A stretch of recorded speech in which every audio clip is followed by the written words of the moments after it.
O altfel de educație, de Ziua Educației. Cu ocazia Zilei Internaționale a Educației, Sindicatul Liber din Învățământ, sub conducerea domnului Marius Popescu, a organizat, la Cinema Independența din Târgoviște, o întrunire pentru a sărbători cadrele didactice, elevii și învățământul. Printre cei care au vorbit despre importanța acestei ocazii se numără domnul primar Cristian Stan, doamna inspector general Ileana Nicolaescu, domnul director al filialei județene de Cruce Roșie, Raul Pavelescu, dar și președintele Consiliului Județean al Elevilor, Dâmbovița, Mihnea Stoica.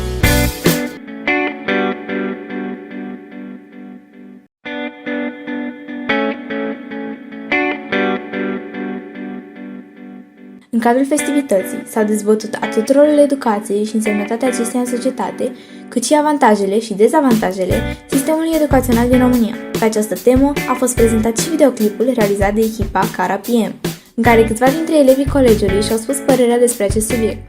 Kant spunea că o educație bună este izvorul întregului bine în lume. Educația este unica soluție pentru progres, iar pentru progres avem nevoie de creativitate. Sistemul de învățământ ar trebui să încurajeze creativitatea și munca de echipă, în defavoarea competiției între elevi. Să ne ajute să ajungem la potențialul nostru maxim. Noi suntem gata pentru schimbare. Fi schimbare alături de noi. Învățământul a fost, de asemenea, sărbătorit prin muzică și dans, unul din momentele apreciate fiind cel al ansamblului folcloric Corulețul din Găiești. Și te iubesc cu milă și cu groază, tot ce e tău mi se cuvine mie, ca un nebun de alții capturează regina neagră pentru o veșnicie. Și te iubesc.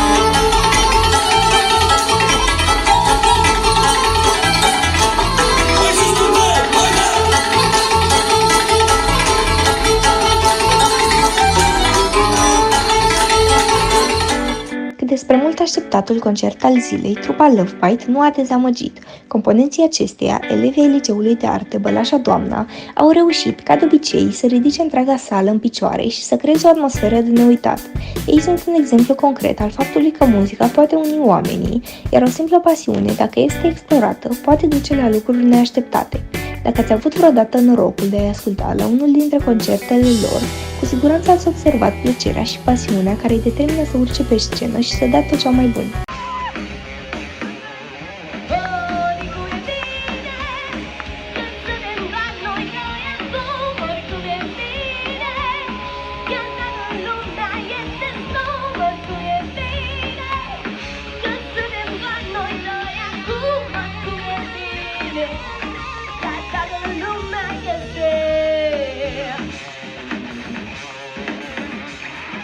Suntem aici cu trupa Love Bite și ne-am gândit să le punem câteva întrebări.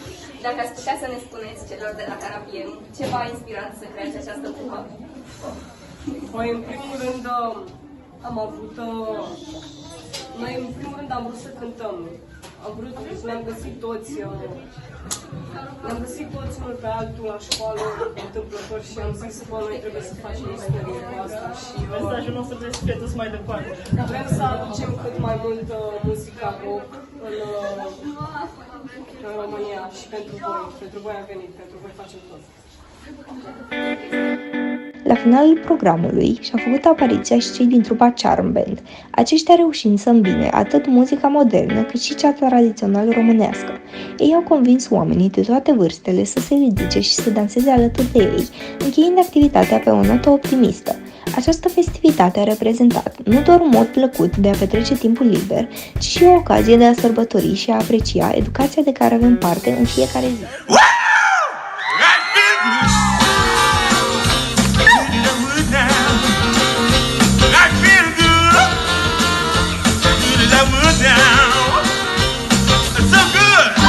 So good, I got a year.